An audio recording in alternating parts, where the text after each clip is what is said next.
ಕನ್ನಡದ ಬಹು ನಿರೀಕ್ಷಿತ ಚಿತ್ರ 45 ಇದು ಅರ್ಜುನ್ ಜನ್ಯ ಅವರು ನಿರ್ದೇಶನ ಮಾಡಿರುವಂಥ ಮೊಟ್ಟ ಮೊದಲ ಸಿನಿಮಾ. ಸೊ ಇದಕ್ಕೆ ಡೈರೆಕ್ಷನ್ ಕೂಡ ಅವರೇ, ಸ್ಕ್ರೀನ್ ಪ್ಲೇ ಆಗಿರ್ಬೋದು, ಸ್ಟೋರಿ ಆಗಿರ್ಬೋದು, ಮ್ಯೂಸಿಕ್ ಆಗಿರ್ಬೋದು ಎಲ್ಲವನ್ನು ಕೂಡ ನಮ್ಮ ಅರ್ಜುನ್ ಜನ್ಯ ಅವರೇ ಮಾಡಿದ್ದಾರೆ. ಸೊ ಇದರ ಮೇಲೆ ನಿರೀಕ್ಷೆ ತುಂಬಾ ಇತ್ತು. ಸೊ ಇದರ VFX ಆಗಿರ್ಬೋದು, CG ವರ್ಕ್ ಆಗಿರ್ಬೋದು ಎಲ್ಲವೂ ಕೂಡ ತುಂಬ ಚೆನ್ನಾಗಿ ಮೂಡಿ ಬಂದಿದೆ ಅಂತ ಮಾತುಕತೆ ಬರ್ತಾ ಇತ್ತು. ಮತ್ತು ಅರ್ಜುನ್ ಜನ್ಯ ಅವರು ಒಂದು ಮೊದಲನೇ ಒಂದು ಸಿನಿಮಾ ಇದಾಗಿರೋದ್ರಿಂದ ಯಾವ ರೀತಿ ಬರುತ್ತೆ ಅನ್ನುವಂಥ ಕುತೂಹಲ ಕೂಡ ಜನಗಳಲ್ಲಿ ಇತ್ತು. ಹಾಗೆ ಇದರಲ್ಲಿ ಮೇನ್ ಲೀಡ್ ಕ್ಯಾರೆಕ್ಟರ್ ಆಗಿ ಆ್ಯಕ್ಟ್ ಮಾಡ್ತಿರುವಂಥವ್ರು ಅಂತಂದರೆ ಅದು ನಮ್ಮ ಶಿವರಾಜ್ ಕುಮಾರ್ ಸರ್ ಆಗಿರ್ಬೋದು, ಮತ್ತು ಉಪೇಂದ್ರ ಸರ್ ಆಗಿರ್ಬೋದು, ಮತ್ತು ರಾಜ್ಬಿ ಶೆಟ್ಟಿ ಸರ್ ಆಗಿರ್ಬೋದು. 3 ಜನ ಲೆಜೆಂಡ್ಗಳು ಈ ಒಂದು ಸಿನಿಮಾದಲ್ಲಿ ಆ್ಯಕ್ಟ್ ಮಾಡ್ತಿದ್ದಾರೆ. ಮತ್ತು ಮೊದಲನೇ ಸಿನಿಮಾ ಆಗಿರೋದ್ರಿಂದ ಈ ಒಂದು ದೊಡ್ಡ ಆ್ಯಕ್ಟರ್ಗಳನ್ನ ಅರ್ಜುನ್ ಜನ್ಯ ಅವರು ಸಿನಿಮಾದಲ್ಲಿ ಇಟ್ಕೊಂಡು ಸಿನಿಮಾನ ರೆಡಿ ಮಾಡಿದ್ದಾರೆ ಅಂತಂದರೆ ಅವರ ಒಂದು ಧೈರ್ಯಕ್ಕೆ ಮೆಚ್ಚಲೇಬೇಕಂತ ಹೇಳಕ್ಕೆ ಇಷ್ಟಪಡ್ತೀನಿ. ಸೊ ಈ ಒಂದು ಟ್ರೇಲರ್ ತುಂಬ ಅಂದರೆ ಹವಾ ಮಾಡುತ್ತಾ ಏನು ಅಂತ ನೋಡಬೇಕು. ಸೊ ಜಸ್ಟ್ ಟ್ರೇಲರ್ ಒಂದು ರಿಲೀಸ್ ಮಾಡಿದ್ದಾರೆ. ಸೊ ರಿಲೀಸ್ ಇವೆಂಟನ್ನು 5 ಜಿಲ್ಲೆಗಳಲ್ಲಿ ಒಂಥರ ಡಿಫ್ರೆಂಟ್ ಆಗಿ ಒಂದು ಇವೆಂಟನ್ನು ಮಾಡಿದ್ರು. ಥಿಯೇಟರ್ಗಳಲ್ಲಿ ಒಂದು ರಿಲೀಸ್ ಮಾಡುವಂಥ ಒಂದು ಪ್ರಕಾರ ಮಾಡಿ ಒಂದು ವಿಶಿಷ್ಟವಾದಂಥ ಒಂದು ರೀತಿಯಲ್ಲಿ ಈ ಒಂದು ಟ್ರೇಲರ್ನ ಲಾಂಚ್ ಮಾಡಿದ್ದಾರೆ ಅಂತ ಹೇಳ್ಬೋದು ಅರ್ಜುನ್ ಜನ್ಯ ಸರ್ ಅವರು. ಸೊ ಇದರಲ್ಲಿ ಉಪೇಂದ್ರ ಸರ್ ಆಗಿರ್ಬೋದು, ನಮ್ಮ ಶಿವರಾಜ್ ಕುಮಾರ್ ಸರ್ ಆಗಿರ್ಬೋದು, ಮತ್ತು ನಮ್ಮ ರಾಜ್ಬಿ ಶೆಟ್ಟಿ ಸರ್ ಆಗಿರ್ಬೋದು, ಆ್ಯಕ್ಟಿಂಗ್ ಯಾವ ರೀತಿ ಇರುತ್ತೆ ಮತ್ತು ಅವರ ಒಂದು ಕ್ಯಾರೆಕ್ಟರ್ಗಳು ಯಾವ ರೀತಿ ಇರುತ್ತೆ ಈಗಾಗಲೇ ನೀವು ಟೀಸರ್ಗಳಲ್ಲಿ ಅಲ್ಲಿ ಸ್ವಲ್ಪ ನೋಡಿರ್ತೀರಾ. ಪೂರ್ತಿ ಸಿನಿಮಾ ಯಾವ ರೀತಿ ಇರುತ್ತೆ ಅನ್ನೋ ಒಂದು ಕುತೂಹಲ ಎಲ್ಲರಲ್ಲೂ ಇದೆ. ಸೊ ಅದೇ ಒಂದು ಇಲ್ಲಿ ಇವಾಗ ಈ ಒಂದು ಟ್ರೇಲರ್ಲಿ ನೋಡೋಕೆ ಸಿಗುತ್ತೆ. ಸೊ ನನಗೆ ಇಲ್ಲಿ ಟ್ರೇಲರ್ಲಿ ತುಂಬ ಇಷ್ಟ ಆಯಿತು ಅಂತಂದರೆ ಒಂದು ಡೈಲಾಗ್ ಬರುತ್ತೆ ಉಪೇಂದ್ರ ಸರ್ ಅವ್ರದ್ದು. ಸೊ ನಾನು ಪೂರ್ತಿ ನೋಡಿಲ್ಲ, ಸ್ವಲ್ಪ ನೋಡಿದ್ದೀನಿ.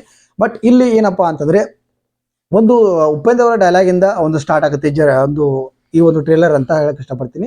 ಸೊ ಟ್ರೇಲರಲ್ಲಿ ಸ್ಟಾರ್ಟಿಂಗಲ್ಲಿ ನಮ್ಮ ಉಪೇಂದ್ರ ಸರ್ ಅವರು ಒಂದು ಡೈಲಾಗನ್ನು ಹೇಳ್ತಾರೆ, ಮನುಷ್ಯ ಹುಟ್ಟಿದ ದಿನಾಂಕ ಡ್ಯಾಶ್ ಸಾಯುವ ದಿನಾಂಕ, ಆ ನಡುವಲ್ಲಿರುವ ಸಣ್ಣ ಡ್ಯಾಶೇ ಮನುಷ್ಯನ ಜೀವನ ಅನ್ನುವಂಥ ಒಂದು ಡೈಲಾಗ್ ಮುಖಾಂತರ ಟ್ರೇಲರ್ನ ಶುರು ಮಾಡ್ತಾರೆ. ಸೊ ಮನುಷ್ಯನ ಹುಟ್ಟು, ಮನುಷ್ಯನ ಸಾವು, ಈ ಎರಡರ ನಡುವೆ ಇರುವಂಥ ಒಂದು ಗ್ಯಾಪ್ ಇದೆಯಲ್ಲ, ಸೊ ಇದೇ ಮನುಷ್ಯನ ಜೀವನ.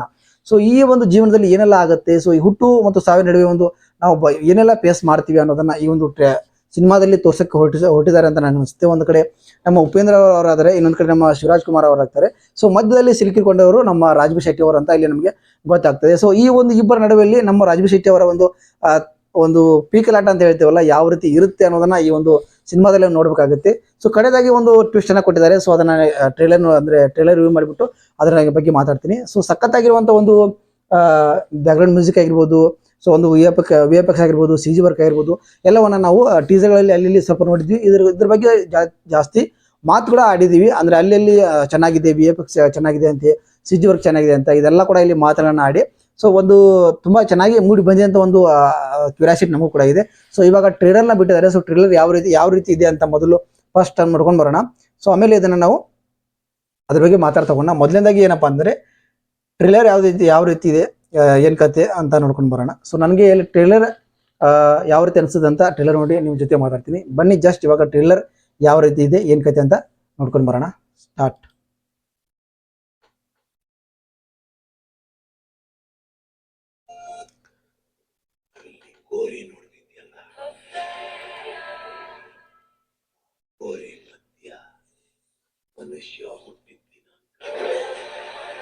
ಡಿಫ್ರೆಂಟ್ ಆಗಿದೆ ಒಂಥರ.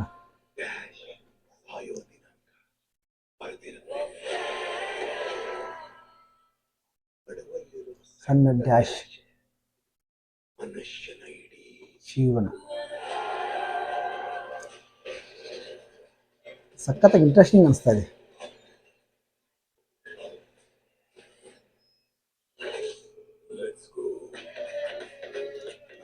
ಶೇಕ್ ಮಾಡೋದು ಉಪೇಂದ್ರ ಅವ್ರದ್ದು, ಶಿವರಾಜ್ ಸರ್ ಅವ್ರದ್ದು ಸಾಗಿದೆ ಅಲ್ಲ, ಸಖತ್ತಾಗಿರುತ್ತೆ.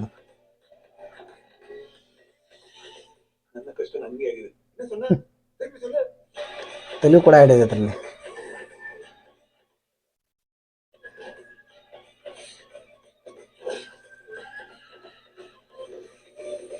Feel the bless. ಬ್ಯಾಕ್ಗ್ರೌಂಡ್ ಒಂದು ಸಖತ್ತಾಗಿದೆ ಮರ.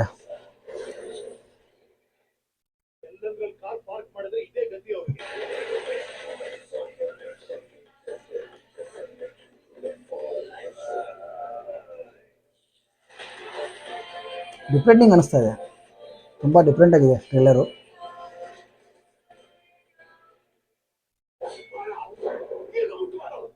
ರಾಜ್ಬಿ ಶೆಟ್ಟಿ ಅವ್ರದ್ದು ಪಾಪ. Best of luck 45.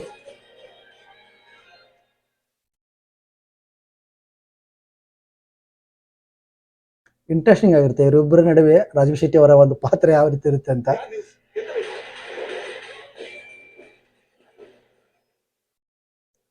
ಹಾಲಿವುಡ್ ಲೆವೆಲ್ಗೆ ಹೊಡೆದಿದ್ದಾರೆ ಸಿನಿಮಾನ.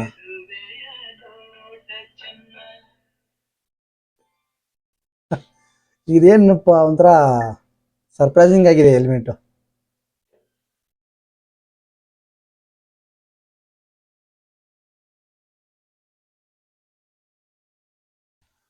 ಸಖತ್ತಾಗಿ ಮೂಡಿ ಬಂದಿದೆ ಅಂತ ಹೇಳ್ಬೋದು ಟ್ರೇಲರ್. ನನಗಂತೂ ಸಿಕ್ಕಾಪಟ್ಟೆ ಇಷ್ಟ ಆಯಿತು. ಅರ್ಜುನ್ ಜನ್ಯ ಅವರು ಮೊದಲನೇ ಬಾರಿಗೆ ಈ ಸಿನಿಮಾನ ಡೈರೆಕ್ಟ್ ಮಾಡ್ತಾ ಇದ್ದಾರೆ ಅಂತ ನನಗೆ ಎಲ್ಲೂ ಕೂಡ ಅನಿಸ್ಲೇ ಇಲ್ಲ. ಮೇನ್ ಆಗಿ ಹೇಳ್ಬೇಕಂತಂದ್ರೆ ತುಂಬಾ ಚೆನ್ನಾಗಿ ಒಂದು ಡಿಫ್ರೆಂಟ್ ಆಗಿರುವಂತಹ ಒಂದು ಸ್ಟೋರಿ ಇದೆ ಅಂತ ಹೇಳಕ್ ಇಷ್ಟಪಡ್ತೀನಿ. ಹುಟ್ಟು ಸಾವಿನ ನಡುವೆ ಇರುವಂತಹ ಒಂದು ಮನುಷ್ಯನ ಜರ್ನಿ ಏನಿದೆಯಲ್ಲ ಅದೇ ಒಂಥರ ಈ ಒಂದು ಸ್ಟೋರಿಯಲ್ಲಿ ಇರ್ಬೋದು ಅಂತ ನಾನು ಅನ್ಕೋತೀನಿ. ಬಟ್ ಯಾವ ರೀತಿ ಸಸ್ಪೆನ್ಸ್ ಥ್ರಿಲ್ಲರ್ ಆಗಿರುವಂತಹ ಒಂದು ಸೀನ್ಗಳು ನೋಡೋಕೆ ಸಿಗುತ್ತೆ ಅನ್ನೋದು ಕೂಡ ನಾನು ಕೂಡ ಎಕ್ಸೈಟಿಂಗ್ ಆಗಿದ್ದೀನಿ. ಸೊ ಇದೇ ಡಿಸೆಂಬರ್ 25ನೇ ತಾರೀಕು ಈ ಸಿನಿಮಾ ರಿಲೀಸ್ ಆಗ್ತಾ ಇದೆ. ಸೊ ನನಗೆಲ್ಲೋ ಇನ್ನೊಂದು ಚೂರು ಲೆಂತ್ ಆಗಬೇಕಾಗಿತ್ತು ಅಂತ ಅನಿಸ್ತು ಟ್ರೇಲರು. ಸ್ವಲ್ಪ ಲೆಂತ್ ಕಡಿಮೆ ಆಯಿತು ಅಂತ ನನಗೆ ಒಂದು ಕಡೆ ಅನಿಸ್ತು. ಬಟ್ ಸಖತ್ತಾಗಿ ಮೂಡಿ ಬಂದಿದೆ. ಅರ್ಜುನ್ ಜನ್ಯ ಅವರಿಗೆ ಹ್ಯಾಟ್ಸ್ ಆಫ್ ಹೇಳಬೇಕು. ಈ ರೀತಿ 3 ಜನ ಒಂದು ದೊಡ್ಡ ಲೆಜೆಂಡರಿ ಆಕ್ಟರ್ನ ಇಟ್ಕೊಂಡು ಈ ರೀತಿ ಸಿನಿಮಾ ಮಾಡೋದಿದೆಯಲ್ಲ ಅದು ಅಷ್ಟೊಂದು ಸುಲಭದ ಮಾತಲ್ಲ. ಬಟ್ ತುಂಬ ಚೆನ್ನಾಗಿ ತುಂಬ ಇಷ್ಟ ಆಯ್ತು ನನಗೆ. ಲಾಸ್ಟಲ್ಲಿ ಶಿವರಾಜ್ ಕುಮಾರ್ ಸರ್ ಅವ್ರನ್ನ ಒಂದು ಲೇಡಿ ಗೆಟಪ್ ಅಲ್ಲಿ ತೋರಿಸಿದ್ದಾರೆ. ಸಖತ್ತಾಗಿ ಕಾಣ್ತಿದ್ದಾರೆ. ಸೊ ಆ ಒಂದು ಲೇಡಿ ಗೆಟಪ್ ಹಾಕುವಂತ ಒಂದು ಅವಶ್ಯಕತೆ ಶಿವರಾಜ್ ಕುಮಾರ್ ಸರ್ ಯಾಕೆ ಬಂತು, ಆ ಪಾತ್ರದಲ್ಲಿ ಆ ಒಂದು ಸೀನಲ್ಲಿ ಸಿನಿಮಾದಲ್ಲಿ ಆ ಒಂದು ಪಾತ್ರ ಯಾಕೆ ಬರುತ್ತೆ, ಸೊ ಆ ಪಾತ್ರಕ್ಕೆ ಎಷ್ಟು ಇಂಪಾರ್ಟೆಂಟ್ ಇದೆ ಅನ್ನೋದನ್ನ ನಾವು ಕಾದು ನೋಡಬಹುದಾಗಿದೆ. ಸೊ ಈ ಸಿನಿಮಾನ ಬಂದು ಥಿಯೇಟರ್ಲಿ ನೋಡಿ ಅನ್ನುವಂಥ ಒಂದು ಶಿವರಾಜ್ ಕುಮಾರ್ ಸರ್ ಅವರ ಒಂದು ಲೇಡಿ ಗೆಟಪ್ ಇಂದಾನೆ ನಮ್ಮನ್ನ ಥಿಯೇಟರ್ಗೆ ಕರಿತಾ ಇದ್ದಾರೆ ಅಂತ ಅನ್ಸುತ್ತೆ ನನಗೆ ಅರ್ಜುನ್ ಜನ್ಯ ಸರ್ ಅವರು. ಸೊ ಅಲ್ಲಿ ಒಂಥರ ಕ್ಯೂರಿಯಾಸಿಟಿನ ಬಿಲ್ಡ್ ಮಾಡಿದ್ದಾರೆ, ಅವ್ರು ಯಾಕೆ ಆ ರೀತಿ ಆ ಪಾತ್ರ ಬಂತು ಅಲ್ಲಿ ಅನ್ನೋದನ್ನ. ಸೊ ಇಲ್ಲಿ ಒಂಥರ ವಿಲ್ಲನ್ ಗೆಟಪ್ ಅಲ್ಲಿ ಇಬ್ರು ಕೂಡ ಕಾಣ್ತಿದ್ದಾರೆ. ಒಂದು ನಮ್ಮ ಶಿವರಾಜ್ ಕುಮಾರ್ ಸರ್ ಮತ್ತೆ ನಮ್ಮ ಉಪೇಂದ್ರ ಸರ್. ಇವರ ನಡುವೆ ಒಂದು ಪಾಪ ಅಂತ ಅನಿಸ್ಬಿಡುತ್ತೆ ನಮ್ಮ ರಾಜೀವ್ ಶೆಟ್ಟಿ ಸರ್ ನೋಡಿದ್ರೆ. ಸೊ ಈ ಕಡೆಯಿಂದ ಟಾರ್ಚರು ಈ ಕಡೆಯಿಂದ ಟಾರ್ಚರು.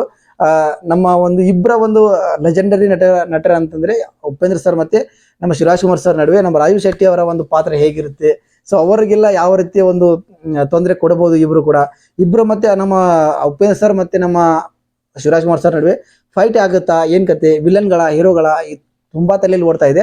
ಬಟ್ ನನಗಂತೂ ಸೈಕ್ ಆಗಿದ್ದು ಆ ಲೇಡಿ ಗೆಟಪ್ ಯಾಕೆ ಬಂತು ಶಿವರಾಜ್ ಕುಮಾರ್ ಸರ್ ಅವ್ರದ್ದು, ಸೊ ಏನ್ ಕಾರಣ ಇರ್ಬೋದು ಅನ್ನೋ ಕ್ಯೂರಿಯಾಸಿಟಿನೂ ಕೂಡ ಹೆಚ್ಚು ಕಾಡ್ತಾ ಇದೆ. ಸೊ ನೋಡೋಣ, ಸಿನಿಮಾ ಇದೇ 25ನೇ ತಾರೀಕು ರಿಲೀಸ್ ಆಗ್ತಾ ಇದೆ.